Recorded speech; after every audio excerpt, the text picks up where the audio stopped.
Capsicum fry ఎలా తయారు చేసుకోవాలో చూద్దాము. క్యాప్సికమ్ని కడిగేసి చిన్న చిన్న ముక్కలుగా కట్ చేసుకొని రెడీగా పెట్టుకోవాలి. ఒక పెద్ద ఉల్లిపాయను కూడా సన్నగా కట్ చేసుకొని రెడీగా పెట్టుకోవాలి. ఆ తర్వాత ఒక పెనం తీసుకొని పెనం వేడయ్యాక అందులోకి 2 నుంచి 3 టేబుల్ స్పూన్ల నూనె వేసుకొని నూనె వేడయ్యాక అందులోకి పావు టీ స్పూన్ ఆవాలని, 1/2 టేబుల్ స్పూన్ మినపప్పుని, 1/2 టేబుల్ స్పూన్ పచ్చనిపప్పుని వేసుకొని లైట్ గోల్డెన్ బ్రౌన్ కలర్ వచ్చేంత వరకు బాగా వేయించుకోవాలి. ఆ తర్వాత ఉల్లిపాయ ముక్కలను కూడా వేసుకొని బాగా ఫ్రై చేసుకోవాలి. ఉల్లిపాయ ముక్కలు వేగాక అందులోకి కట్ చేసి పెట్టుకున్న క్యాప్సికమ్ ముక్కలను వేసుకొని బాగా ఫ్రై చేసుకోవాలి. 1/2 టీ స్పూన్ పసుపును వేసుకోవాలి. రుచికి సరిపడా ఉప్పును కూడా వేసుకోవాలి.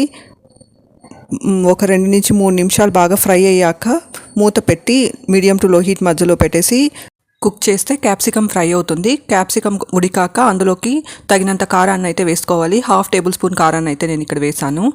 కారం వేసాక కారంలోని పచ్చివాసన పోయేంత వరకు ఫ్రై చేసుకోవాలి. సిమ్లో పెట్టేసి ఫ్రై చేస్తే కారం మొత్తం క్యాప్సికమ్తో యూనిక్గా కలుస్తుంది.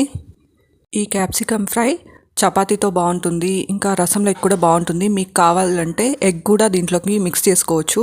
ఒక పచ్చిగుడ్డుని తీసుకొని ఇందులోకి కొట్టిపోసేసి అలానే మూత పెట్టి ఉడికించారంటే ఇంకా టేస్టీగా ఉంటుంది. క్యాప్సికమ్ వల్ల అనేక ఆరోగ్య ప్రయోజనాలు అయితే ఉన్నాయి. ఇందులో యాంటీ ఆక్సిడెంట్స్ అధికంగా ఉంటాయి. ఈ క్యాప్సికమ్ క్యాన్సర్ని ప్రివెంట్ చేయడానికి కూడా సహాయపడుతుంది. వెయిట్ లాస్కి కూడా సహాయపడుతుంది. మెటబాలిజంని ఇంప్రూవ్ చేస్తుంది. బోన్ హెల్త్ని కూడా ఇంప్రూవ్ చేస్తుంది. అనీమియాని ప్రివెంట్ చేస్తుంది. అనీమియా ఐరన్ డెఫిషియన్సీ వల్ల వస్తుంది. ఈ క్యాప్సికమ్ తినడం వల్ల అయితే అనీమియా రాకోకుండా ఉంటుంది. బ్యాడ్ కొలెస్ట్రాల్ని తగ్గిస్తుంది. ఇమ్యూన్ సిస్టమ్ని మెరుగుపరుస్తుంది. గుండె ఆరోగ్యానికి కూడా చాలా మంచిది. క్యాప్సికంలో విటమిన్ సి అధికంగా ఉంటుంది.